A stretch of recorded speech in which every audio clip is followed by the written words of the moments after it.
Them, ladies and gentlemen, welcome to this thing we call the Big Boss Man Roundtable.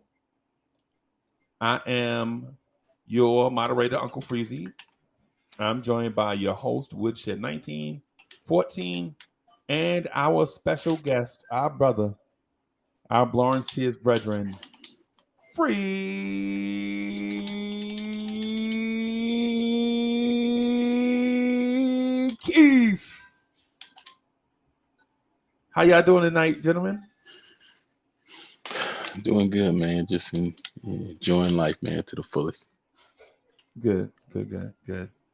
I'm excited. I'm excited to be a part, man. I got a couple questions. We want to try to just tackle just a couple of topics and then move on. So what I'll do is I'll ask you, Woodshed, just to get us started. Knicks fans have an internal struggle.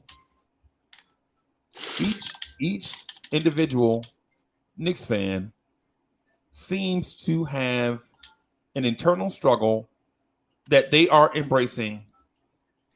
And I don't know if every Knicks fan can come to grip with where they are as a fan or who they are as a fan, right? I guess who they are as a fan should be said first, and then where they are as a Knicks fan should be said as the latter.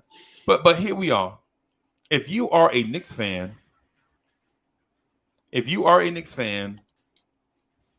are you right now, while the Knicks are 12-12, looking 6-6? Oh, I'm sorry, 6-6. While the Knicks are 6-6, I guess that's a prediction, right? 12-12. Yeah. But it's based on what we expect. Based on if you're a Knicks fan, are you ready for a revolution? Tear it down to the studs, start all over from scratch, bring in new blood, an infusion of new blood, new thoughts, new people. Are you experiencing Stockholm syndrome, where you are embracing Dolan, everybody, whoever inhabits the front office, whoever the coach is, whoever the players are, that are feeding you a mediocre product? Do you still love them regardless of what the outcomes are? Or are you in that religious state where you feel like the universe will self-correct, and one day, if you have the faith of a mustard seed, the Knicks will win a championship in the next 78 years? Woodshed 1914 says you are the man, and since we are joining you on your joint, you let us know where you are, and then give us some insight on where you think the Knicks fan base is. I think that they're somewhere between hope and apathy. And that word apathy. We was talking about that word apathy right before you got here, Wood. Just to keep it a step. I believe you. The most telling clue to that is that Knicks Twitter has created a safe word. They've created a safe word. The safe word is mid. It's a safe word. And we created a safe word, and everybody is in a place where the Knicks can't hurt them anymore. It's not all bad. It's not good, but we respect what they're doing. So here's what I think should happen, which is not a repeat of last year. Give it 35 games. See where the team is at after 35 games. At that point, you have to make a decision. But this year, you have to take action. Either you're going to make a bold move to build it up, or you're going to tear it down. And by tear it down, I mean trade everybody, RJ included. Trade everybody. Because if you're going to tear it down, people say, hey, you can't trade RJ. Okay, we're going to have three $100 million players. We're going to turn it down. We're going to keep the worst $100 million player? How that make sense? So, make a move with conviction. Make a bold move one way or the other.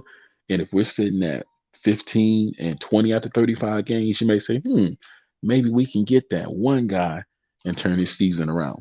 But if we're sitting at 10-25, you know what needs to happen.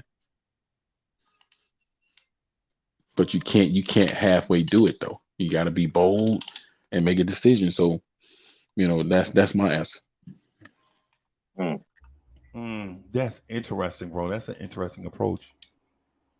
Um, Free Keith, you want to take? You want to get a part of this? You want to take on some of this?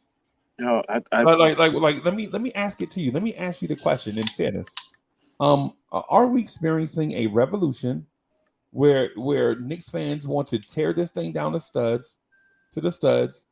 Are we experiencing Stockholm syndrome where we are embracing the abusive way that the franchise has been run, or are we in a religious experience where we feel as um if we have the faith of a mustard seed, the Knicks will win a championship within the next 82 to 97 years? And where are you in that? I mean, I can't call it. I can't call it for every Knicks fan. So that's. I think that there's a portion of the fan base in every one of those columns You that you can't just call it because said. Knicks fans are crazy. Is that what The it is? Knicks. It's not that you know what. It's not that Knicks fans are crazy. Okay. Like Knicks fans are passionate.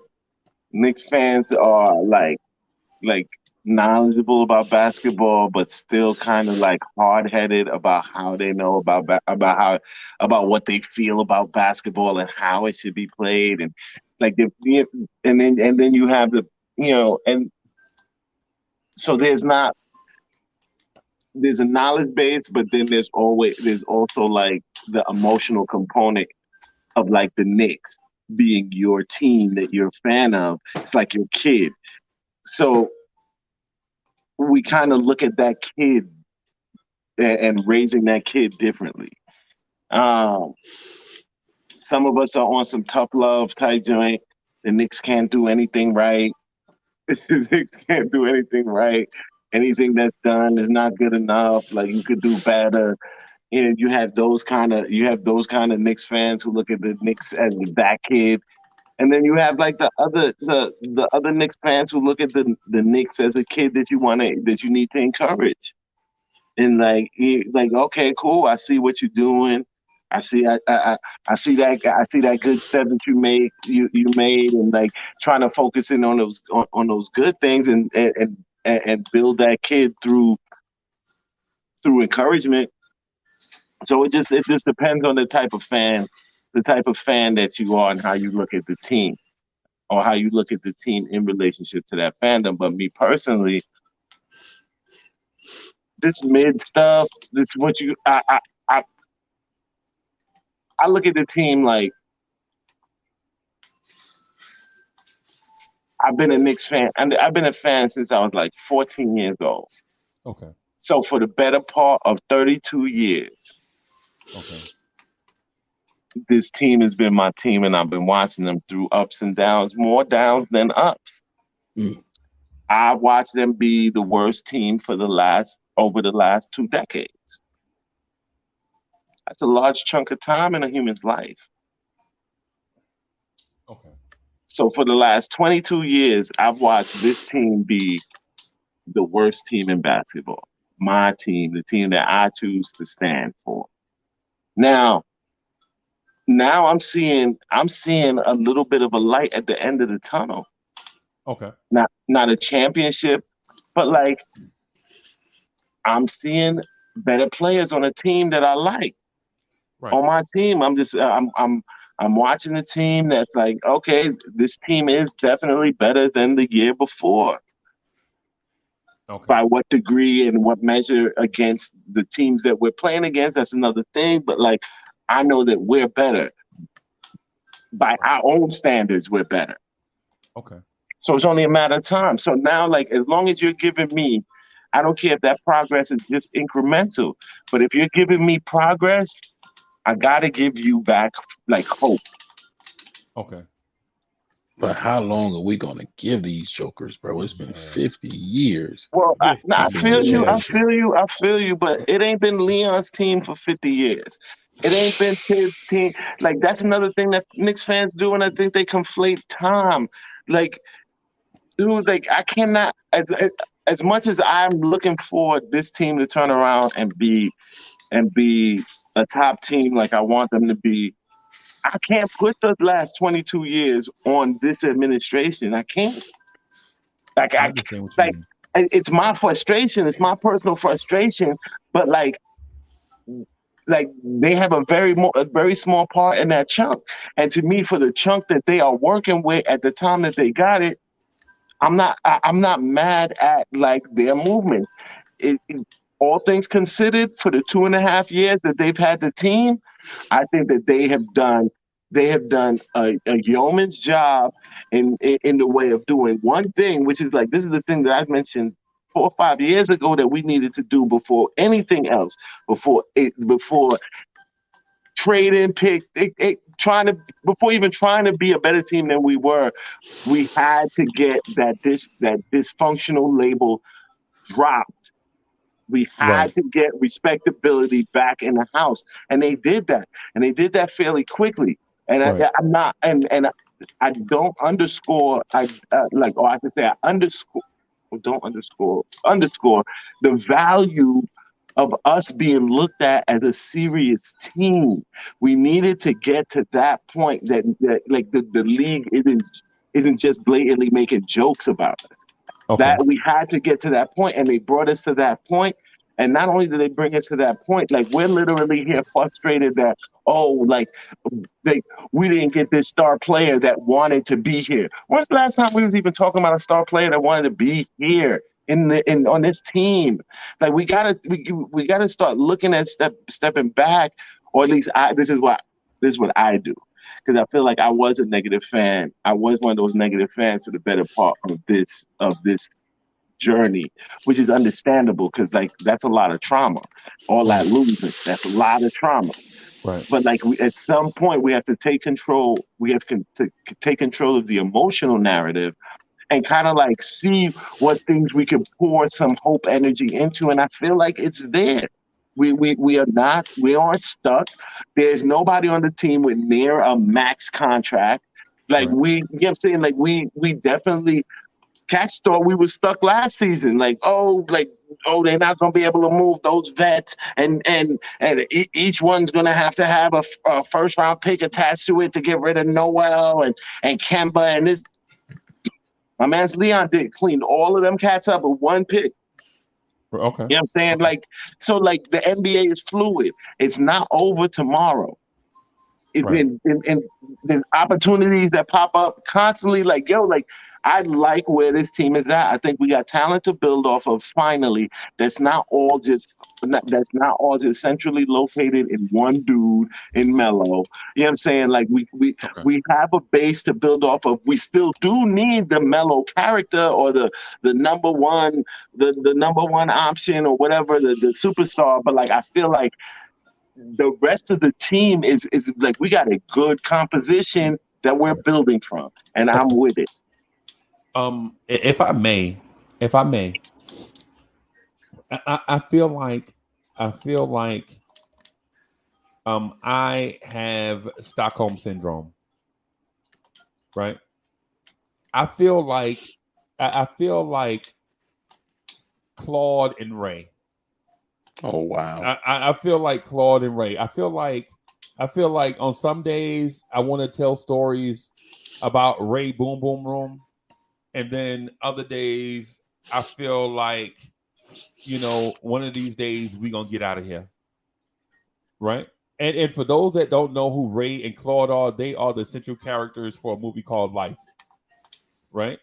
Where one character embraces that he is going to spend the rest of his life in this terrible situation, and the other one is always thinking about escaping, right? That's where I am. Some days, some days I feel like I hear Ada Pappy echoing in my ear, right? And then other days I feel like, you know, the upper room. So this is what I feel like as a Knicks fan. I feel like right now I should be the revolutionary, which was in theory the revolutionary was Claude, even though he was the most passive, right? But I feel like though on other days the religious experience, like understanding the circumstances may not change during my lifetime, but I should embrace it. Which is Ray, who ironically was the more aggressive, right? Yo, y'all really jumping out the window. No. But listen. Hear me out on it. And the reason why I feel like I'm either, and this just came to me when you were speaking, Free Keith. I didn't know how to. I told you before we started that I didn't know how to eloquently phrase the question or respond to the question. I just knew that this thought was running like a river through my mind, and I didn't know how to send it to you in a text without sounding like an idiot, right? But to explain how I feel like Claude and Ray.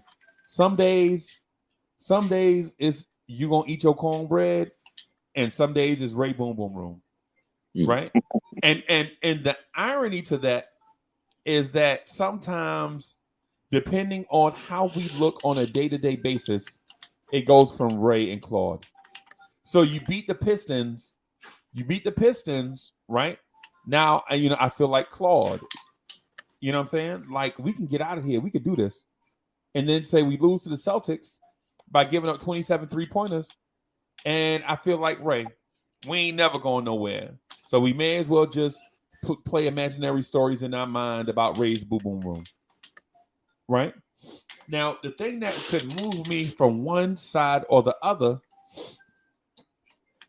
is a major event. Right, a major event could sway me from one side to the other. Mm-hmm. Right, so say for instance this thing after those 35 games that Woodshed mentioned, right, or like that thing that you mentioned too about where we are, about not having all of our eggs in one proverbial basket like Carmelo Anthony. What happens is if one of those eggs that are in that one basket turns out to be something special, I could see myself moving that way and embracing that. Right?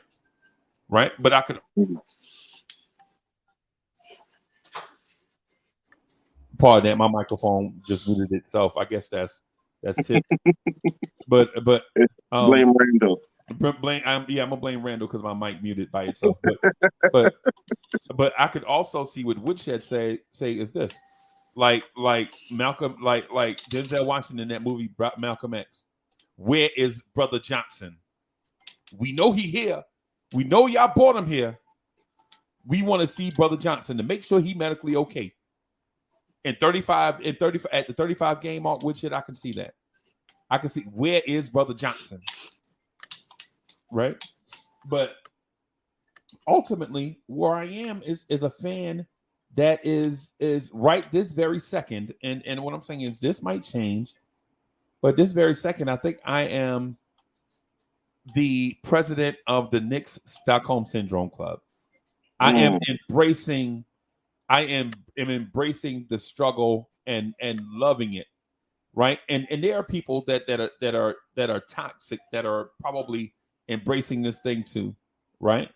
But the thing about it is, right at this very second, when you see this Knicks team barely beat the Detroit Pistons without the Pistons' best player, one could say we are the lipstick on the pig example. We a big sweaty hog, but we got lipstick on, so now we're a supermodel.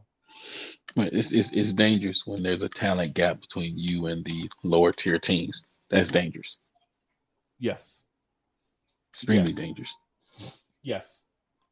And not just a talent gap, but a upper level talent gap. Like an elite talent gap.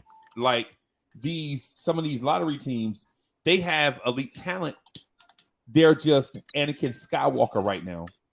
They didn't turn into Darth Vader yet, right? They have all the talent and physical ability to do stuff. They just don't have the experience yet. But when they go through the experience and life struggles, you'll see, you know what I'm saying, the kid go from that guy to Darth Vader, who for one, I think is a very compelling villain if you call that a villain, right? But let me ask. Why Oh, I'm isn't sorry. it the same? Why isn't it the same logic for our team though? It's very much the same logic. Okay. It's very much that's why I said I could go one way or the other on it. Remember how I said I could be pushed one way or the other? The revolution. Where is Brother Johnson? Or like what you said about all the eggs being in one basket. I could be nudged in any direction at this point because for the last 52,000 years, I have been all over the place because the franchise has been all over the place and they've taken me there.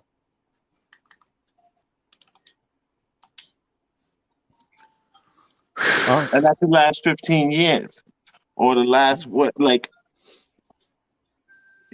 nobody here right now who's running the team, who's playing on the team, has anything to do with the last 15 years, 15, 20 years of Knicks basketball. Right. But Dolan. You know what I'm saying? Like, but and even it like okay, let's throw his name even out there. Even Dolan hasn't even been a problem. Like, No. you know what I'm saying? Like it's like, and we don't mention these things and we don't talk about these things. We don't salute them as franchise culture changing things, but they are very, very, very much important.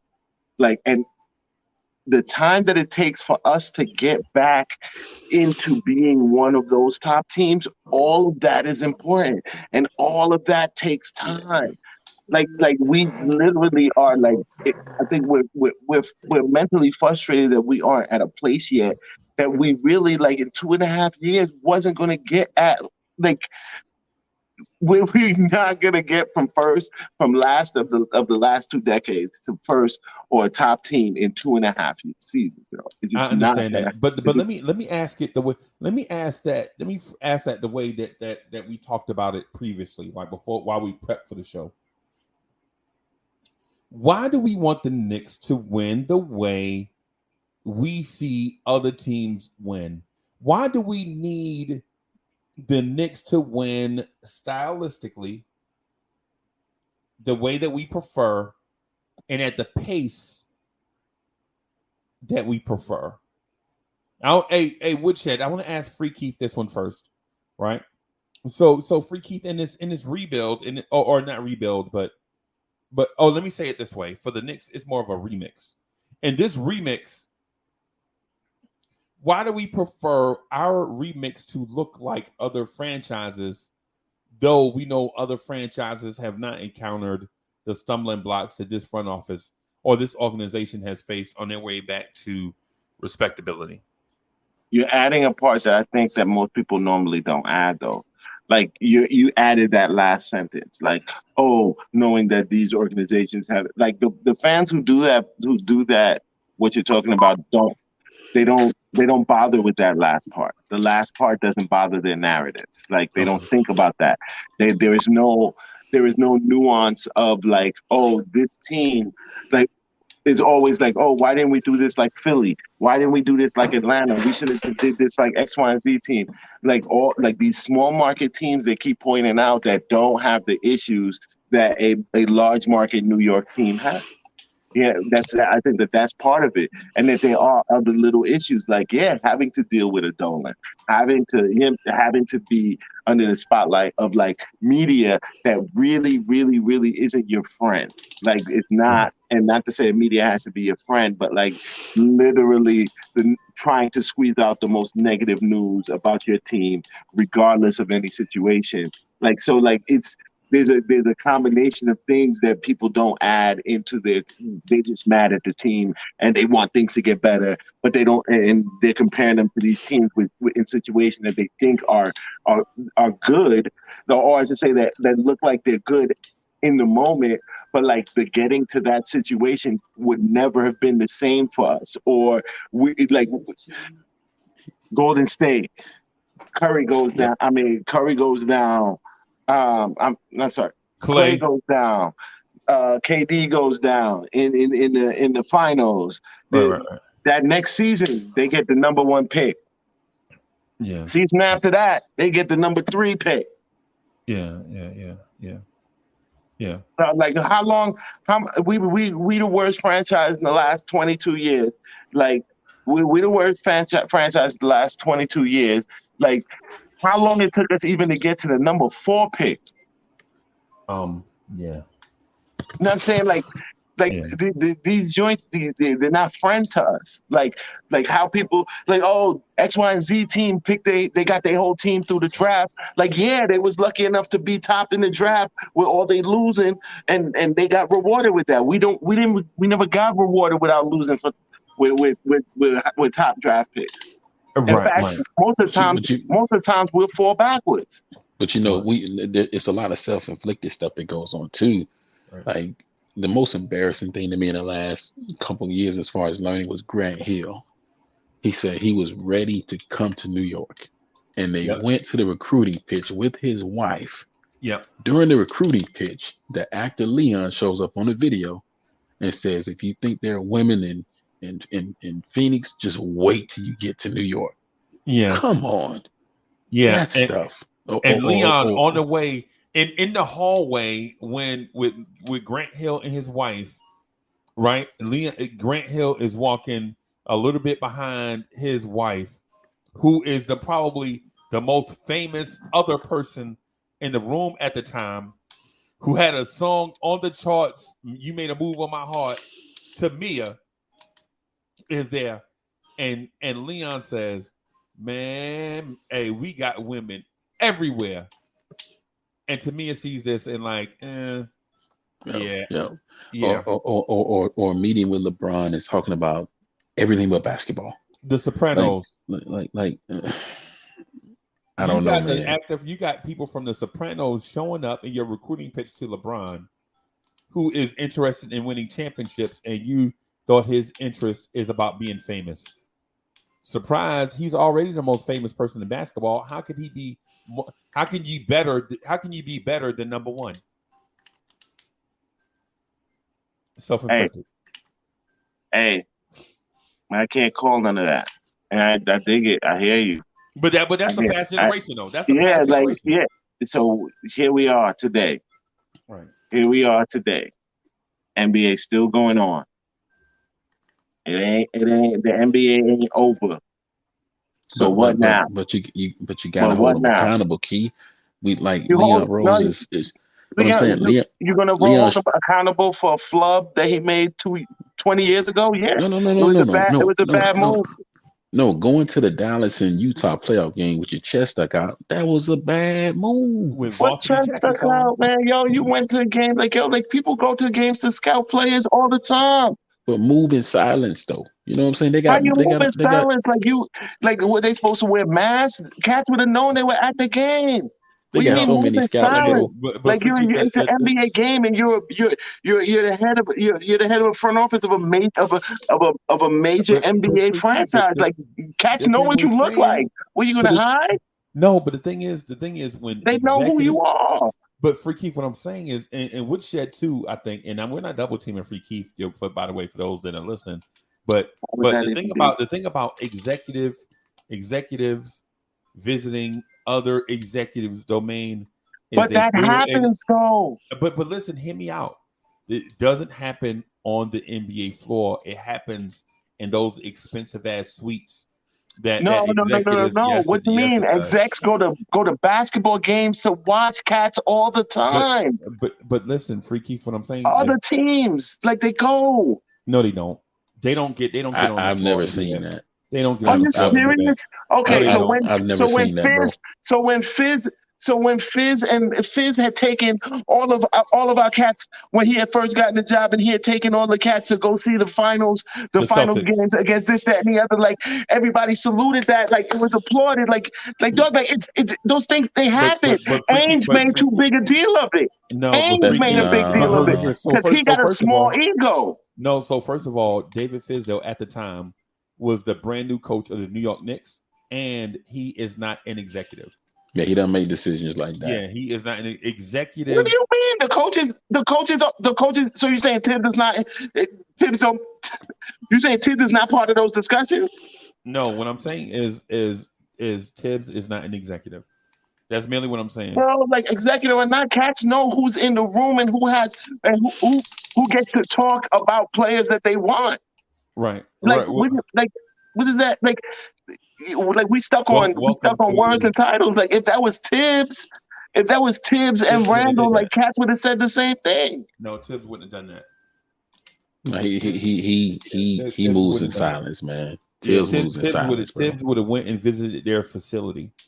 And remember when Tibbs doesn't do that kind of scouting. Yeah, he did. When Tibbs didn't have an NBA coaching job, kind of when Tibbs didn't have an NBA coaching job, he visited teams' facilities and was up in their suite. You don't have a job. You don't have a gig. Like, yeah, that's what you do.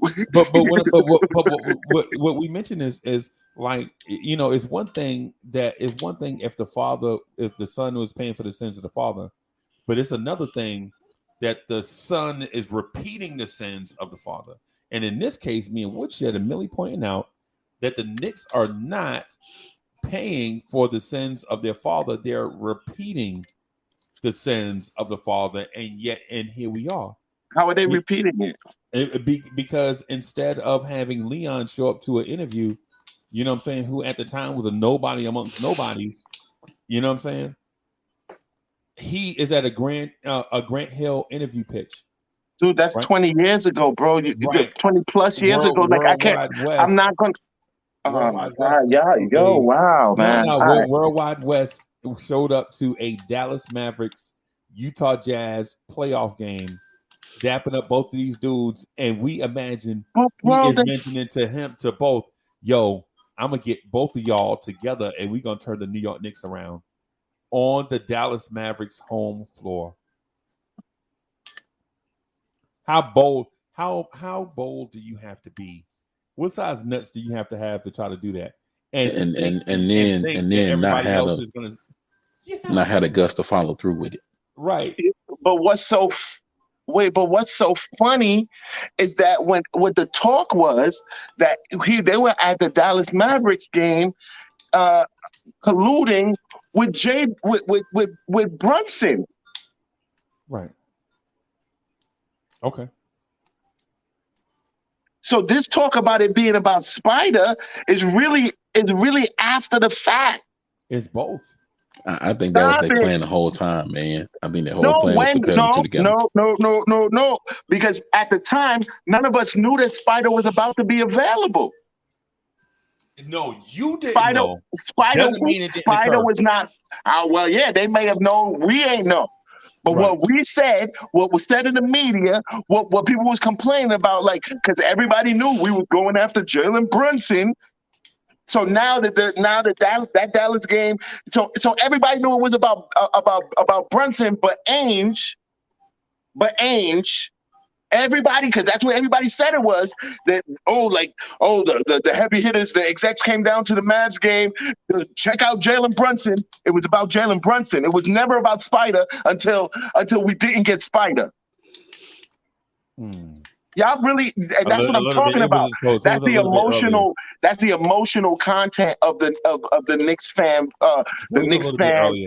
analyst. Like it's nothing is important until it's important after you feel a certain way about some joint. This actually happened draft night. Like what? So the smoking gun is draft night, right? Nobody ain't saying nothing about Spider Gangster. No, listen, hear me out on it. The smoking gun is draft night. When the Knicks all of a sudden, started moving around, trying to move around to make room for about $55 million, right? $60 million. They're like, they already have enough money to sign Brunson. Right. Why are they moving this other money? Right? Why didn't you sign Mitchell Robinson and Hartenstein right off the rip? Right. So these things is why you didn't sign Mitch as soon as free agency started. Mitch knew he was coming back. They agreed to terms. The terms were no. Yeah. See, here's another. See, like No, y'all don't tell it. Y'all don't tell Mr. it fair Robinson and straight. no, Y'all Mr. don't tell it Robinson. fair and straight. Nah, You don't Mr. tell it fair Robinson. and straight. Tell it Mr. fair and Robinson. straight.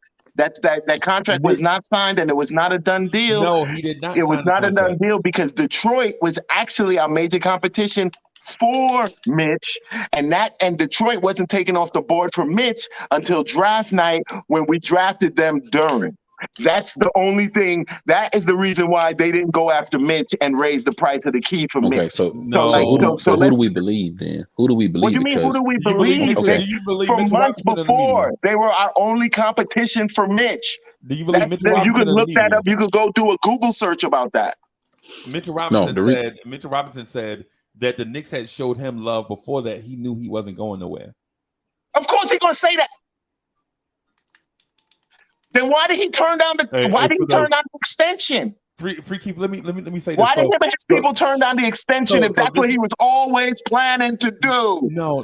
Get the hell out of here, y'all believe stuff because they fit into your narratives, but you don't evaluate the actual common sense of what you're saying.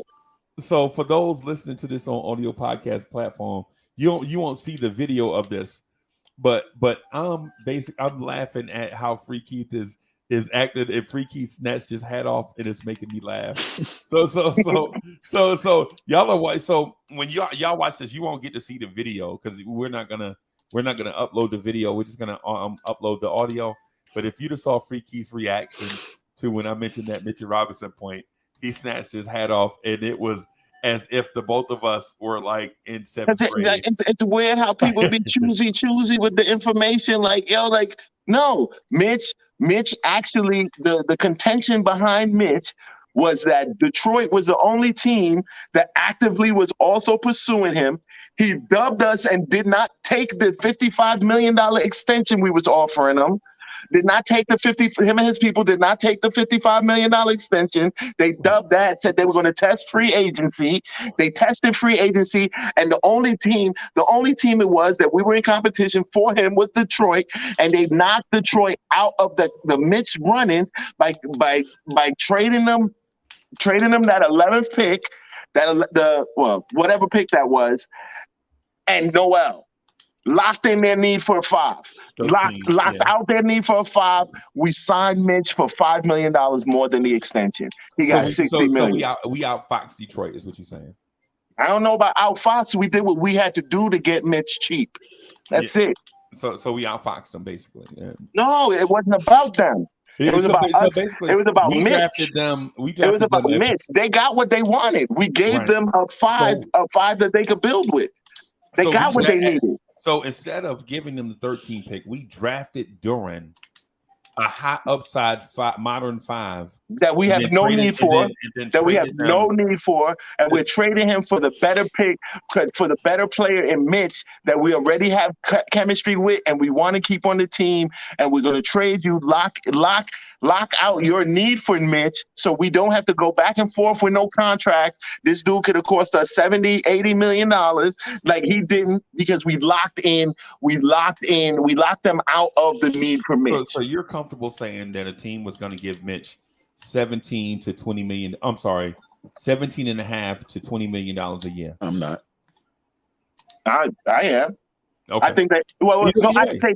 I should say this. Not that he would have got that from us, but that move. He could have got that from Detroit. You say he could have got that from Detroit? He may have gotten that from Detroit. Okay. Either way, it's your opinion. I'm not saying it's right or wrong. I just want clarification. However you feel comfortable. If that's what you're saying. They would have ran that number up to get Mitch, I think. Okay. All right. Either way, but to the question that I asked you, and you did a fantastic job of dancing around the question, by the way. And listen, kudos I'm a superb dancer around questions. I understand that. Mm-hmm. But I asked, why do we want the Knicks to win the way we like to see them stylistically? I can't answer that question because that's not me. That's what y'all do. Like those conversations actually blow my mind. Like cats literally are locked into one way. They only see winning one way, and there's no diversion from that. Any diversion from that, like, oh, the team is tanking or the team is trash. Like I I don't take that stance, so I can't. But Really, this is not what I'm asking you. I'm asking you basically, I'm asking you this. You hear people complain about defense all the time. Oh, we need a defensive team to win, or we need a 3-point shooting team to win, or we need to win with a. Here's the thing: we need to win with a bunch of kids as opposed to winning a championship with a bunch of veterans. So the question is, why do we as a fan base want to see us win the same way as others have won instead of just focusing on winning the championship? Like for instance, you hear people cry, or not cry. That's a disrespectful way to put it. But people complain all the time that Obi Toppin is not getting enough minutes, right? Or Tibbs, you need to play the kids, right? And in order for us to win a championship. But why not? What about the alternative? What about the Pistons way? What about bringing in some veterans to go with Randall Brunson and RJ and try to win in a 2 or 3 year window? So why are Knicks fans obsessed with winning a certain way as opposed to just winning, period? That's what I don't know. I don't know, and that's what I'm saying. I'm a Knicks fan. Knicks fan. I do not know because I don't take that stance. Like the whole thing with Obi, like, oh, why this person, the player that I got a crush on, why he not getting more minutes? Why this young cat that I've adopted as my little brother, why he not getting? I don't give a damn. Like, yo, did we get the W? That's all I care about. Okay, that's all I care about. Did we get the W? All right, give these few moments then give these few moments right here to Woodshed. Yes, please. Woodshed, what do you think about that? The same question. Why do we need to win a certain way? Why do we need to win with kids, or with defense, or with 3-point shooting, or with veterans, as opposed to just focusing on winning?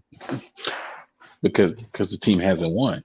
So when the team hasn't won and the team's been bad, as long as it's been bad, the mind wanders, and you come up with creative ways to how you can outsmart a front office that's getting paid 6 or 7 figures from the top to the bottom.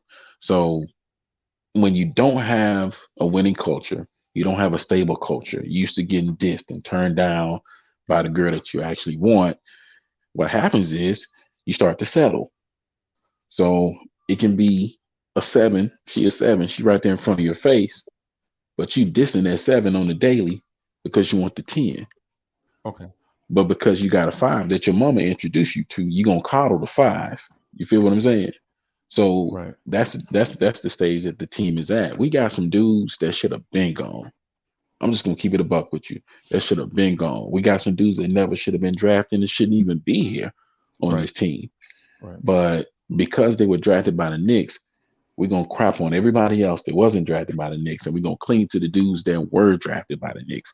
When you look at the successful franchises, everybody wants to point out, oh, the Golden State Warriors, oh, they got Steph Curry, they got Draymond Green. They also had some dudes they traded up out of there too. Right. And they had some draft busts like Marco Bellinelli. Yeah, Bellinelli's Anthony Randolph, who they traded to us. They got some guys that they traded up out of there too. And this is since they got Steph Curry and those boys. Now Jordan Poole panned out, but they done made about 10 first-round picks since they drafted Steph Curry. Right. And only 2 of them dudes are still on the roster. So we can't act like just because we draft a player, we got to keep him for life just because he shows signs of being decent. If there's a way to upgrade the team, to improve the roster, you do it. It doesn't matter.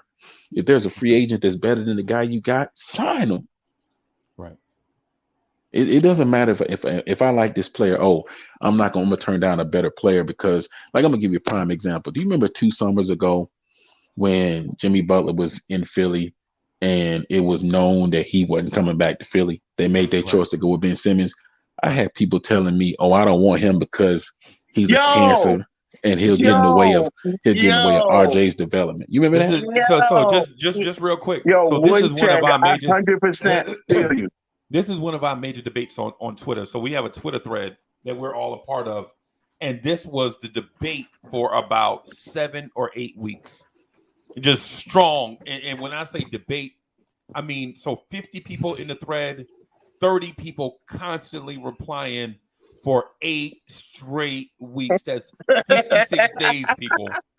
56 days in a row, you look at your phone and you constantly getting Twitter updates. My phone was bust. My phone would die on my nightstand because of Twitter. Thank you for making me upgrade to iPhone. Was what iPhone 10 at the time. You know what I mean? I'm sorry, Woodshed. Go ahead, Brett. Woodshed. No, I'm just saying that's why, and I'm just giving you an illustration as to the difference between a Knicks fan and a Players fan. Like people were telling me, "Oh, I don't want Jimmy because he's going to stunt RJ's development." Fast forward another summer, DeMar DeRozan is available. I'm saying this is the perfect mentor for RJ. Same position, not a 3-point shooter, can help RJ develop the finishing moves and Same also the mentality. mid-range game. Same mentality, same killing instinct. Played in Toronto. RJ grew up watching him in Canada. Perfect guy to sign. You know what they told me? Oh man, I don't need him. He's gonna get in the way of RJ's development. So what you're telling me is you don't believe RJ can eventually. I think you cut out. Yeah, Woodshed, you cut out there for a second. And you was preaching too. He was coming with it too. He was. I think that's Tom Thibodeau. That's Leon Rose. Leon Rose's espionage network. Dolan called in a favor and had them shut down the internet. There he is. Yeah, There he is. Leon did it, There man. you go with. He did it, but I'm saying, like, if you believe, and I've been saying it since RJ got drafted, if you believe a player is the guy, you insulate him with talent. You don't want, and they keep saying, "Oh, I'm saying." So you're telling me that more talent around RJ is going to hinder his development? Make it make sense. Make it make sense, Lord. Right. Make it make sense. And I'm like, what? Why are we rushing him to be the guy? The dude is 20. You bring in DeMar DeRozan, who's 29. At that time, At that time, he was 20. DeMar DeRozan's 29, 30 in his prime, literally the same game. You know what I'm saying? He's the only mid-range assassin left in the game. You know what I'm saying? And you look what Boston did. They didn't have Tatum playing with a bunch of rookies and scrubs. They brought in talent. They brought in all-star players. Right. They brought in, guys to insulate him. Same thing with Ja. They don't have Ja playing with a bunch of lottery picks. Nah, we should move Randall. We should move Randall to make more time for RJ. I mean, to make more time for Obi. Yeah, right. And that's what's being said right now. But giving RJ another mouth to feed, that's not going to hinder his development. Right. No disrespect to Obi. No disrespect to Obi. I like Obi, but that's a mouth to feed. You got to help him get his. Right. So let's add more responsibility. We need to find a way to take less responsibility. Let me put it this way. If we believe in RJ Barrett, we're going to build around him with as talented players you can get. You have people saying, "Well, I don't want Spider because he's going to get in the way of RJ development." That's dumb. Who said that? Somebody said that? People. Yo, they need to get slapped in the mouth. They need to be flogged in public with wet leather. I'm not gonna say no names. Man, I'm not gonna say no names, but you had people legitimately on the thread. I don't need Spider, I got RJ. We talking about the thread, yeah, then I believe it. Okay, I know exactly who y'all talking about. I'm like, y'all don't get it, man. Because the reason I say a bold move needs to be made is because and the reason I'm saying 35 games is because that's when things started to turn last year. So you are a revolutionary. You are Malcolm X walking in wanting to see Brother Johnson. I demand to see Brother Johnson. I'm not 100%. I'm not 100% out on this front office, but I don't want to repeat it last year to where we clearly bleeding and we just let the team bleed out. You leak it all, and then you gonna blow. We just let the engine burn up. Yeah. There's plans, and I think we kind of what do we think about the NBA? Like, do we think like cats can just make stuff happen? Like, Shazam! You know what I'm saying? We need a shooting guard. Like, you know what I'm saying? Like, it's gonna materialize right now. And how do we really understand that these things happen? But it's happening around the Knicks, Keith, every year. Look what the It's Pacers not. did. But see, Listen, Keith. The Pacers were they were a bad team, right? With Right. older players. They're Bad now a makeup young, exciting team. They did that in one with year. athletes. They did that in no, and no. I hear what you're a saying. calendar year. Don't think that I'm poo pooing on what you're saying. I dig it, but but we got to understand these things are very situational. Like it's not like there's relationships and situationships around all of sports, all of pro sports. So like you hire the executives you hire and this, that, and the other for the relationships that they have. Like so those their ability, one teams and their makeup, their front office makeup, ability to do certain things may not be the same as the team next to it. Like we can't just assume that just because our team made a move that see that move they did, we should have made that move. That move might not have been available for us to make. That deal Okay. wasn't there for us to make. You're Understood. saying that deal wasn't given to us because of any relationship that we may have or whatever it is that we got to remember these things. These are part of the nuances of it all. All right. Understood. But let me do this. We gotta wrap right here because we went overtime. Oh Yo, yeah, my man, fault. nah, it ain't true. It's me. It's me talking about Claude and Ray. You know what I'm saying? So, but hey, man, Woodshed, thank you again for being so flexible with your schedule, man. And this idea is a great idea, man. Having chatterboxes like myself come on here and chop it up with you on the big Boss Man Roundtable. You know what I'm saying? I really appreciate it. Appreciate that. Shout out to Todd Beasy. You know what I'm saying? T Beasy in the building. Or not in the building, but T Beasy wherever you at. Ladies and gentlemen, you have been listening to what we call the Big Boss Man Roundtable. So we record this late on Saturday nights so that we can get them out early Sunday mornings. We appreciate y'all tuning in. Be sure to subscribe to the channel. Download these on all the audio podcast platforms. You'll see them here. You can find Free Keith at Free Keith on Twitter. You'll find Woodshed 1914 at Woodshed _1914 on Twitter. And I am at Big Freezy on Twitter. Thank you again for listening. We look to see y'all next week.